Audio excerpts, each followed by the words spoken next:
तो आज के सेशन में हम पढ़ने वाले हैं वैल्यूएशन ऑफ द बिल्डिंग। ठीक है, valuation of building depends on, यानी कि जो बिल्डिंग की वैल्यूएशन है वो कई चीज़ों पे डिपेंड करती है। Like types of the building, size, shape, frontage, breadth of the roadways. Breadth of the roadways मतलब जो बिल्डिंग के सामने जो रोड है ना, उसकी चौड़ाई किस फॉर्म में है, यानी कितनी है।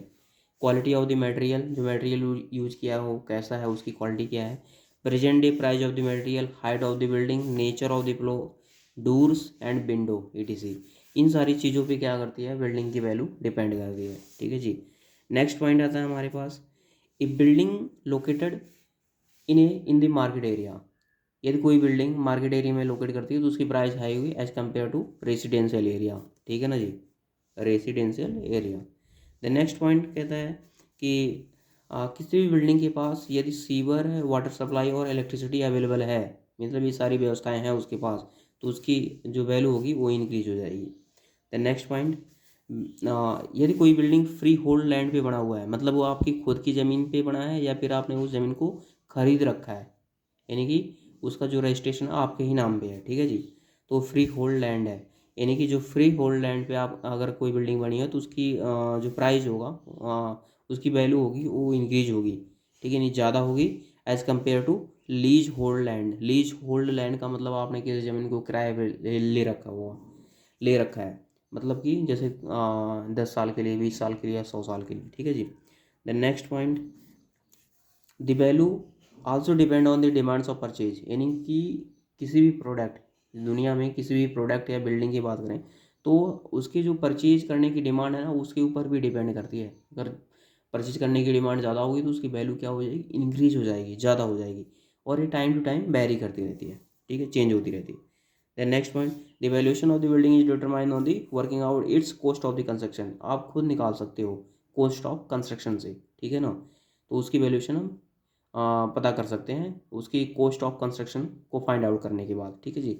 Eight a present day and allowing a suitable depreciation. Depreciation आपको हर प्रोडक्ट पे लगाना पड़ेगा। अगर आपने खरीदा है तो कल या 1 महीने बाद अगर आप उस चीज़ को दोबारा परचेज करते हो किसी से, तो क्या किया, मतलब उसमें एक डिप्रिसिएशन लगेगा। ठीक है ना, तो डिप्रिसिएशन का मतलब ये होता है ना कि उसके मूल्य में, उसकी वैल्यू में गिरावट आना। ठीक है ना, ये तो कोई भी अगर वैल्यू आप निकालते हैं तो उसमें उसमें डिप्रिसिएशन जरूर ऐड करना है आपको। ठीक है ना, तो उसकी वैल्यू निकलेगी। देन उसके बाद सेकंड लास्ट पॉइंट आता है कि the valuation of the building should be obtained from the record. यदि आपके पास कोई प्रीवियस रिकॉर्ड है तो उससे आप बिल्डिंग की वैल्यूएशन निकाल सकते हो। अदरवाइज आपको इंक्वायरी करनी पड़ेगी।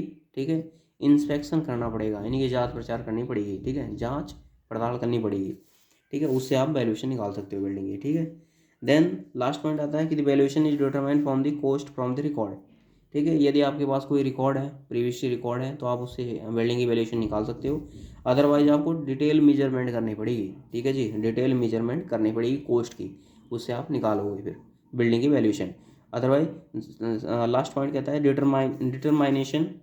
डिटर्मिनेशन ऑफ द डिप्रिसिएशन, यानी कि हर चीज़ में कोई भी प्रोडक्ट हो जो एक दिन के बाद से दूसरे दिन अगर स्टार्ट हो गया, आपने कोई प्रोडक्ट खरीदा आज और वो कल भाई अपने सेल करने वाले हो, तो उसके अंदर भी डिप्रिसिएशन आ जाता है। ओके जी, डिप्रिसिएशन आता है, तो हमें कॉस्ट में ही डिप्रिसिएशन को ऐड करना है, तो ही हम वैल्यू किसी प्रोडक्ट की या किसी बिल्डिंग की बता सकते हैं। ठीक है जी, ये लास्ट पॉइंट था।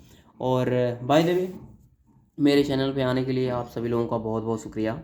और अगर आप मेरे चैनल पे नए हो तो मेरे चैनल को सब्सक्राइब कर लीजिए। अगर आपको कोई डाउट हो तो कमेंट करके ज़रूर बताइए, और लाइक तो प्लीज़ कर ही दीजिए। By the way, thank you so much.